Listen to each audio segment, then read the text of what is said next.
people like me. You need people like me so you can point your f***ing fingers and say, that's the bad guy. That's the bad guy. That's the bad guy. That's the bad guy.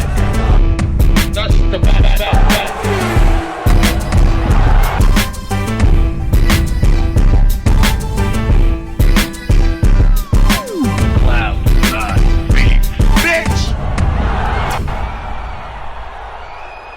Welcome to the motherfucking relay. We're covering today's top boxing news. Ow! Okay, we'll start with this. So soon after being crowned this division's WBO champion, Argentina's own Gabby Alaniz is set to return to action late next month on the 23rd against an opponent that has yet to be announced in a defense of her newly obtained WBO title. The hard-punching Gabby Alaniz is wasting no time getting back out there to remind people who she is and what she can do. She is one of the harder punchers at this weight, a high-risk, low-reward opponent, even as far as champions go. The cash cow of this division, if there is one, would have to be unified champion Marlen Esparza, who is a Golden Boy Promotions fighter, and is in many ways the number one flyweight in the world. The weakest link at flyweight would have to be long-reigning IBF champion Leonela Paola Judica, who, while she has been a champion for a very long time, some years, and she is an unbeaten fighter. Well, that's not saying much. Gabriela Alaniz is an unbeaten fighter. An unbeaten fighter that's set to be returning to action very soon, later on next month on the 24th, in her first official defense of the WBO title. And she's been busy. She fought 3 times last year. This upcoming fight, this will be her 3rd fight this year. She's already seen action 2 times in the year of 2022. Once earlier this year in January, then again in June, the WBO title fight with then champion Tamara DeMarco, who she splattered. On this kind of schedule, she could probably squeeze in a lighter touch towards the very end of the year, the tail end of the year, November, December. That's assuming this upcoming September fight isn't a lighter touch, and it might be, depending on how that goes. If it ends in an early knockout, of which Gabriela Alaniz is more than capable of, she is the most heavy-handed champion of the 3 active reigning champions in today's flyweight division. If she dispatches this girl early, whoever she is, there's plenty of time in there to get her back out at least one more time before this year is out, in what could be another lighter touch, another easy touch fight. I vaguely recall earlier this month Marlen Esparza saying that her next fight is a unification fight. Marlen was in action earlier this month against Eva Guzman, what was supposed to be her mandatory challenger, and post-fight, after handling Eva Guzman, Marlen Esparza said something about going straight into a Gabriela Alaniz fight, though given that Gabriela is getting back out there. Marlen fought this month. Gabriela's fight next month. Well, I don't get the sense that Gabriela's next fight is a unification match. Not if Marlen Esparza has already seen action this month. It just doesn't happen that way. No, I don't know. Maybe Marlen Esparza's next fight might very well be a unification match with Gabriela, but Gabriela's going to do something a little bit before that. Whereas Marlen Esparza's next fight is an Alaniz fight, but that doesn't necessarily mean that Gabriela's next fight is an Esparza fight. Maybe she has a warm-up fight, little tune-up fight before the big fight, the big showdown with this division's number 1. Because Marlen Esparza is ranked as the number 1 flyweight in the world. She's got both the WBA, WBC, and Ring Magazine titles. Depending on who it is Gabriela ends up fighting later on next month,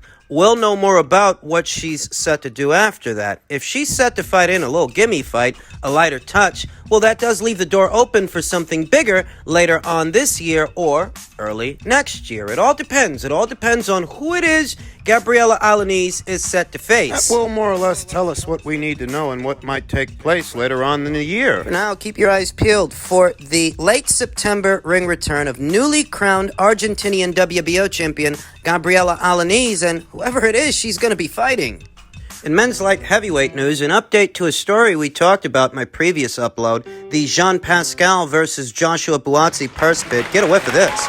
Promoter Lou Dibella won the purse bid for the IBF light heavyweight final eliminator between Joshua Buatsi and Jean Pascal with a winning bid of $975,000 to beat the only other offer from Matchroom, which was $100,000 less. It was $875,000. You know, I really wasn't expecting anybody else to bid on this thing. A non-title fight between a Canadian-based fighter, and a Brit.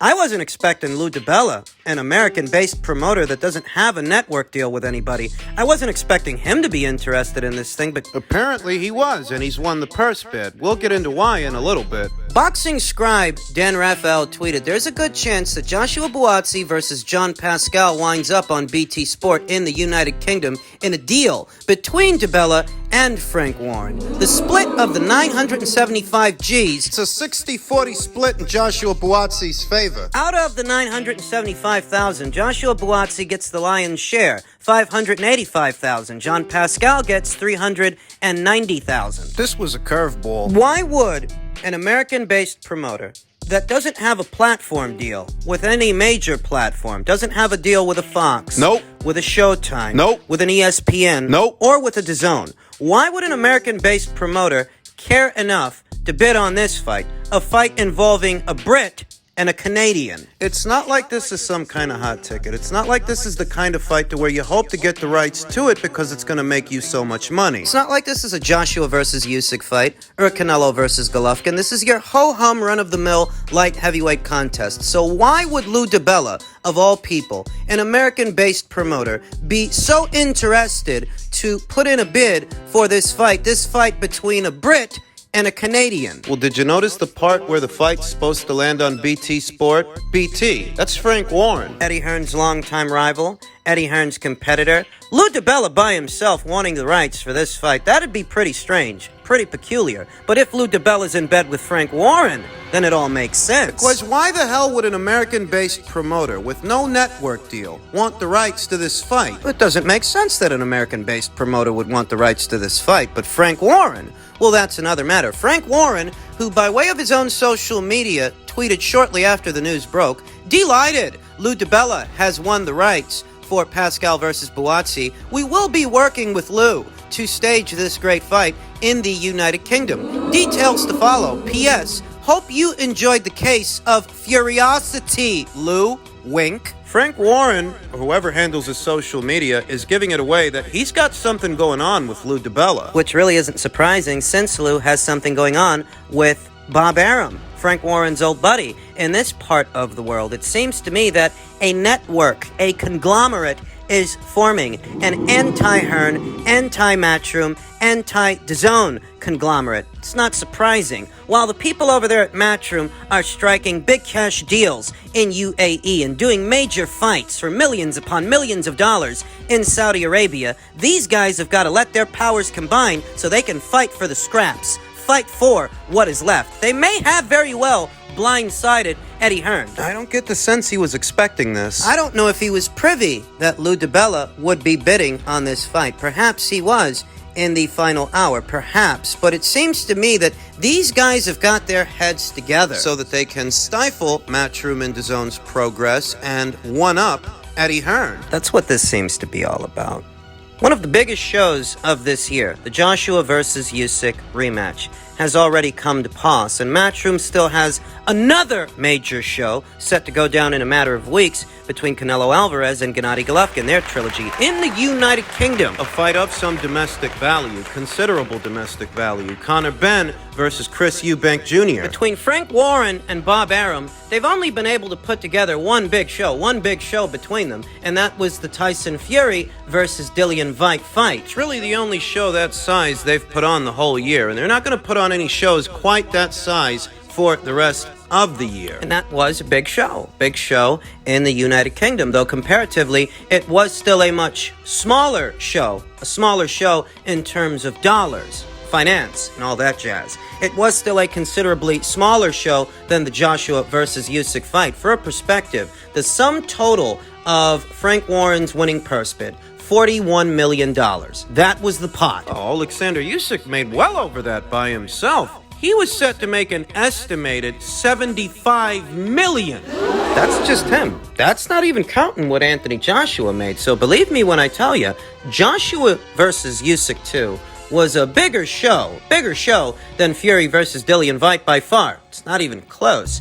And between Bob Arum and Frank Warren, they don't have any other shows like that they're putting on for the rest of the year. They don't. The undisputed heavyweight title fight between Tyson Fury and Alexander Usyk, which is now in their hands, that's not set to go down until sometime next year. But Eddie Hearn still has two very big shows that are set to go down this year. He's getting too big, and they've got to try to stop him. That's what's going on. You know, Lou Dibella had a hand in backdooring Eddie Hearn, backdooring Matchroom when it came to the Devine Haney versus George Kambosos Jr. fight, the first one. And that's when he jumped into bed with Top Rank and Bob Arum. Do you remember all those weeks ago when I told you that I got the sense Lou Dibella, he didn't want to have to work with Matchroom for that thing? And in the end, he didn't work with Matchroom. He ended up working with Top Rank, which in all likelihood led to this situation here, to where now he's in cahoots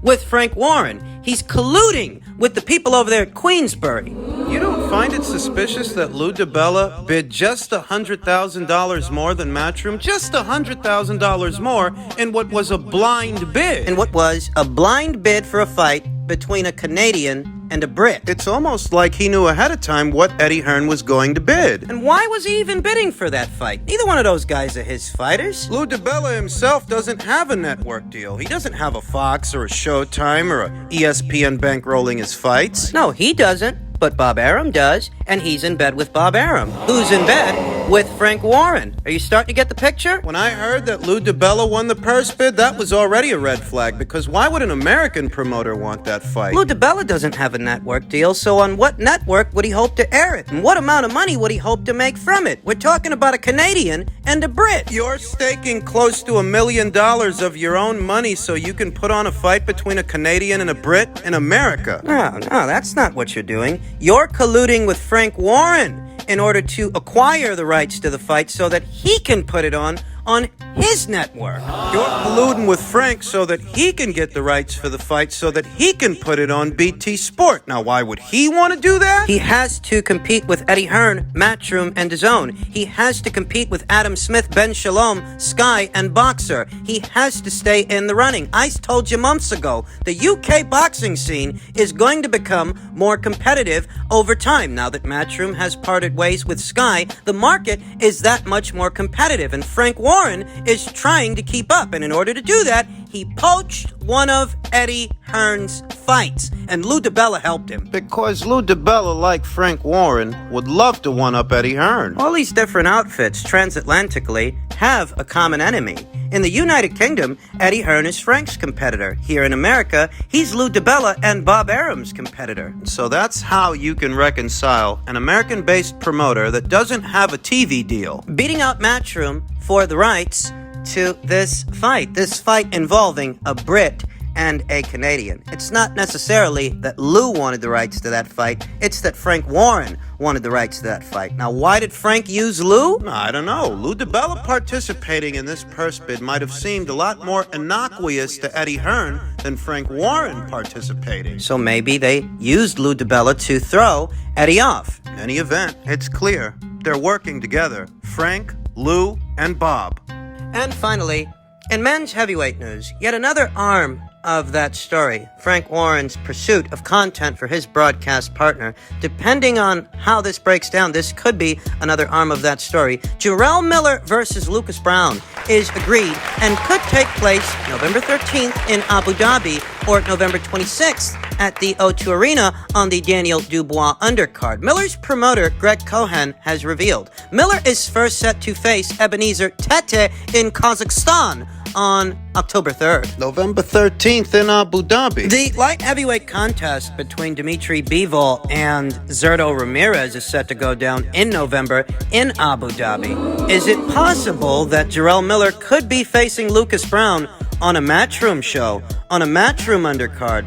Bit hard to reconcile that Matchroom would want anything at all to do with Jarrell Miller, given what happened to 2 or 3 years ago, ahead of what was supposed to be the Anthony Joshua fight. He tested positive for 3 different performance-enhancing drugs. Andy Ruiz ended up standing in his place, and we all know what happened. The rest, as they say, is history. Jarrell Miller was afforded a second chance by the people over there at Top Rank, and ahead of what was supposed to be his Top Rank debut, he once again tested positive for banned substances, and he was so exiled ever since, but now he's back. He was very recently in action as part of a WBA festival. Having not boxed since November of 2018, Jarrell Miller made his big comeback in June. June of this year in Argentina at a WBA function. He took on seasoned journeyman Ariel Bracamonte. He then returned to action more recently here stateside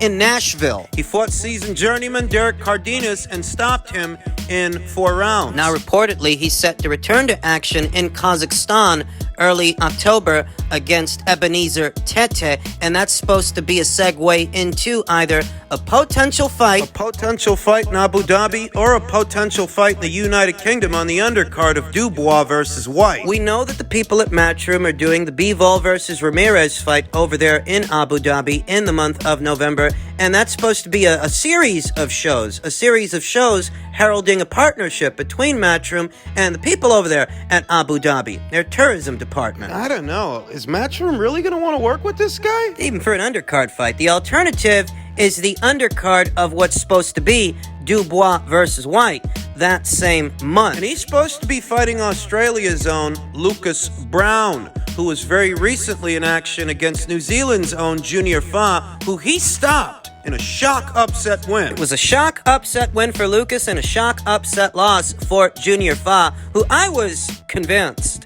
was going to splatter today's Lucas Browne. Lucas Browne, who was splattered in 1 round by crossover rugby player turned pugilist Paul Gallen. I didn't think Lucas had anything left to give the sport. Given that Junior Fa was so much younger than Lucas Browne, ahead of that fight with him, on the undercard of Devin Haney versus George Kambosos, given that Junior Fa is so much bigger and so much younger than Lucas, I thought he was the safe choice, and apparently not. Lucas splattered him, and now he's supposed to be fighting Jarrell Miller, who very much still is on the rebound. Two-time pet abusers. 2 guys who have been caught out there 2 times with banned substances in their system. Lucas has been caught out there at least 2 times with banned substances in his system, as has Jarrell Miller. So these 2 boys are peas in a pod. Could end up on a Matchroom show. Sounds like a Matchroom show. What could be a Matchroom show?